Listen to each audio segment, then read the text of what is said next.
Hello दोस्तों, नमस्कार। एक बार फिर से हम टारगेट विद विश्वजीत एजुकेशन के ऑनलाइन प्लेटफॉर्म में हम आपका स्वागत करते हैं।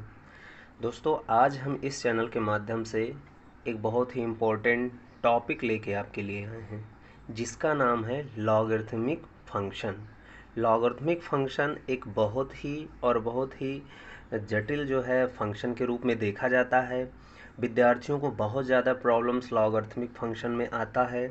इसके पहले हमने एक्सपोनेंशियल फंक्शन के बारे में बातचीत कर ली है, उसके डेफिनीशन हम लोग बात कर लिए हैं, उसके ग्राफ के बारे में बात कर लिए हैं और कुछ क्वेश्चन भी हम लोग डील कर लिए हैं। तो उसी पैटर्न पे आगे हम बढ़ने का बात करें। अगर एक्सपोनेंशियल की बात हम कर चुके हैं, तो अगर हम लॉगरिथमिक फंक्शन की बात अगर नहीं करते हैं तो ये अच्छी बात नहीं हो सकती है, क्योंकि एक्सपोनेंशियल फंक्शन और लॉगरिथमिक फंक्शन एक दूसरे के कम्प्लीमेंट्री फंक्शन होते हैं। ठीक है, तो दोस्तों आज आपको समझना है basic introduction of logarithmic function, यानी लॉगरिथमिक फंक्शन का एक इंट्रोडक्शन आपको पहले समझना है।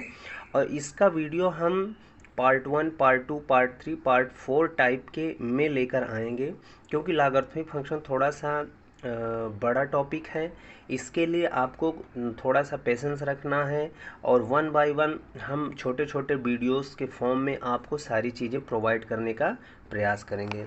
तो आइए आज हम इंट्रोडक्शन यानी लॉगरिथमिक फंक्शन होता क्या है, वास्तविकता इसकी क्या होती है और इसको कैसे डिनोट किया जाता है, कैसे डिफाइन किया जाता है, इसका रेंज क्या होता है, इसका डोमेन क्या होता है, कैसे इसको हम देख सकते हैं लॉगरिथमिक फंक्शन को। तो इस सारी चीज़ें आपको पहले इंट्रोडक्शन में मिल जाएगा। इसके बाद हम इसके कैरेक्टरिस्टिक और ग्राफ के बारे में नेक्स्ट वीडियो में बात कर लेंगे।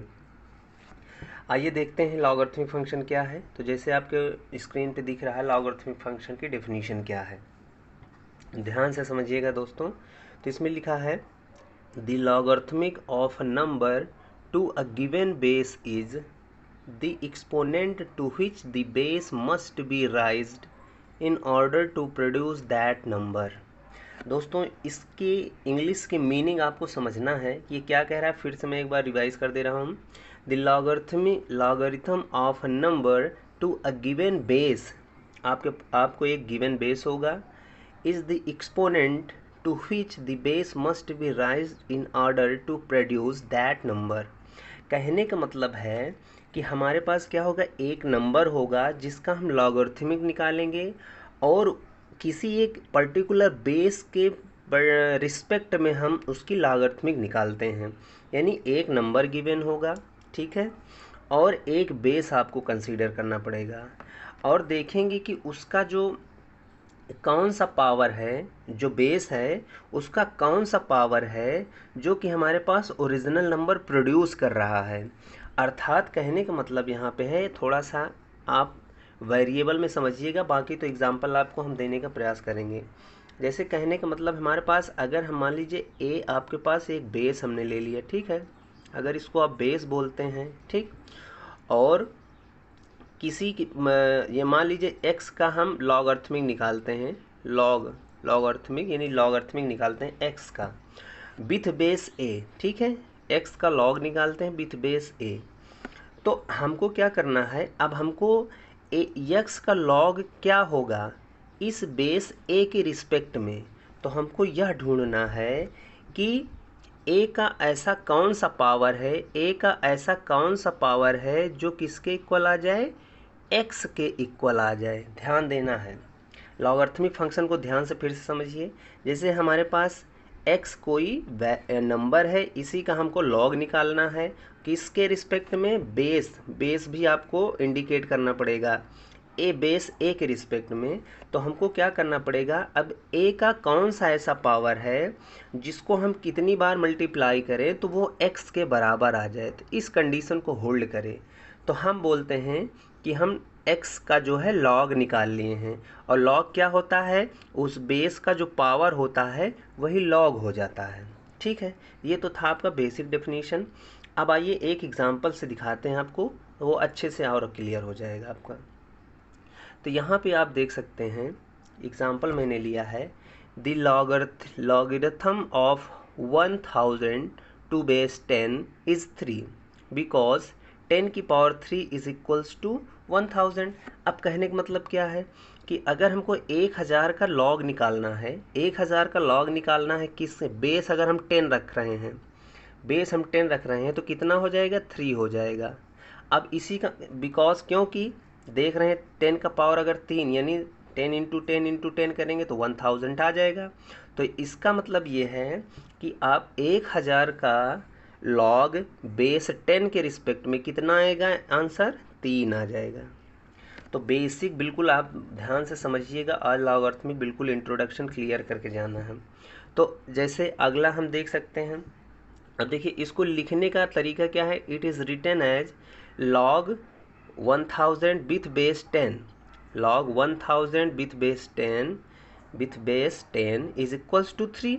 बस इसको ऐसे डिनोट कर दिया जाता है, कुछ नहीं है। एक आपका वो पावर वाला मेथड होता है, उसी मेथड को यहाँ पे थोड़ा दूसरे तरीके से लिख दिया गया है, बाकी और कुछ नहीं है। अब जैसे 64 नंबर हम ले लिए, ये सेकेंड एग्जांपल देखते हैं।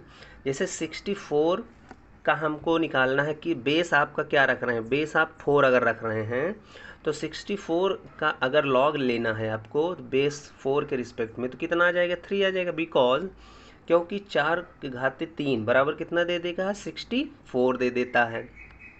तो अब इसी को हम क्या लिख लेंगे, log 64 with base 4 is equals to कितना हो जाएगा, 3 हो जाएगा। अर्थात कहने का मतलब है कि हम 4 को कौन सा ऐसा कितनी बार हम 4 को आपस में मल्टीप्लाई करें कि वो 64 आ जाए। तो हम यहाँ देख रहे हैं कि 4 इंटू 4 इंटू 4 टाइम कर लेते हैं तो हमारे पास 64 आंसर आ जाएगा। तो यानी हम कितनी टाइम मल्टीप्लाई करके 64 ला रहे हैं, और जिसको मल्टीप्लाई करेंगे 4 को तो ये हमारा बेस हो जाएगा, और 64 क्या होगा, इसी का हमको लॉग निकालना है, और पावर जो आ जाएगा वही क्या हो जाएगा, लॉग हो जाता है। जैसे लॉग हो जाएगा 64 का विथ रिस्पेक्ट टू बेस 4 के। तो आई होप एग्जाम्पल आपको क्लियर हो गया होगा। आइए हम थोड़ा सा आगे बढ़ने का प्रयास करते हैं। अब देखिए यहाँ पे एक नोट हम डिस्कस करने वाले हैं।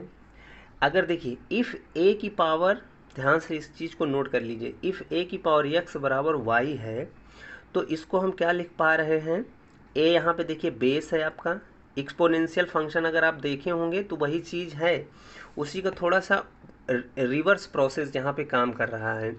यानी ए की पावर x बराबर y है तो find only if log y with base a is equals to x हो जाता है।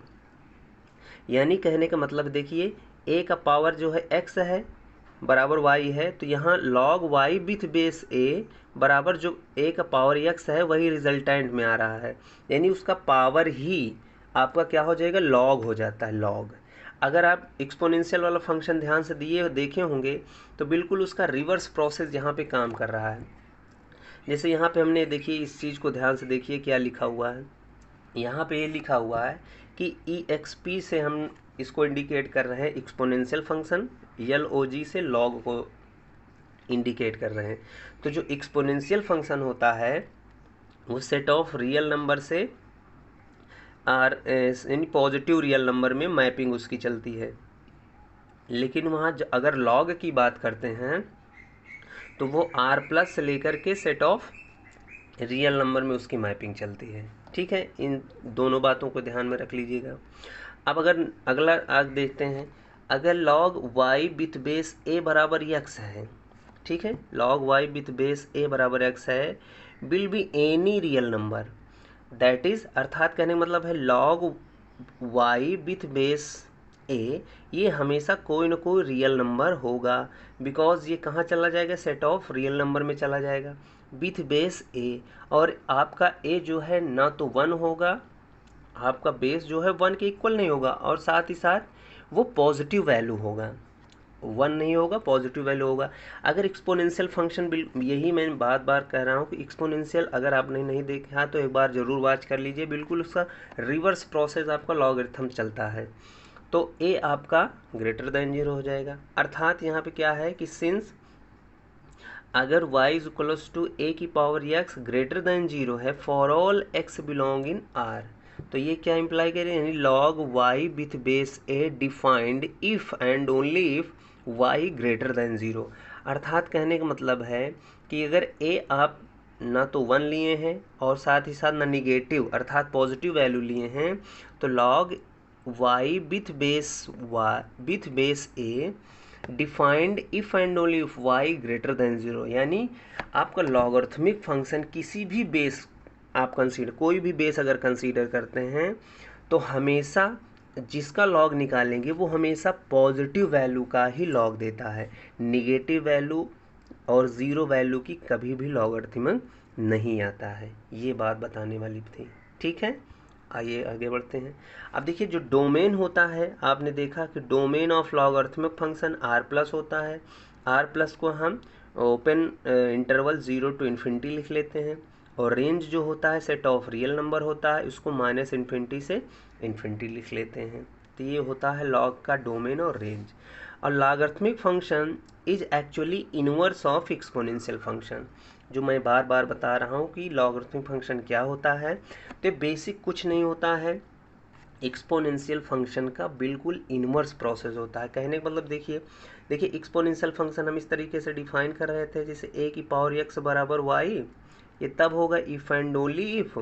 अब देखिए a आपका कोई बेस है और पावर x लिए तो y आया, तो अब लॉग हमको किसका डिफाइन करना है, y का डिफाइन करना है, तो क्या हो जाए विथ बेस a, तो क्या हो जाएगा लॉग a ऑफ y, यानी अब a का जो पावर है वही आ जाएगा आपका लॉगरिथमिक बन जाएगा। बस यही आपका सिंपल सा डेफिनेशन होती है।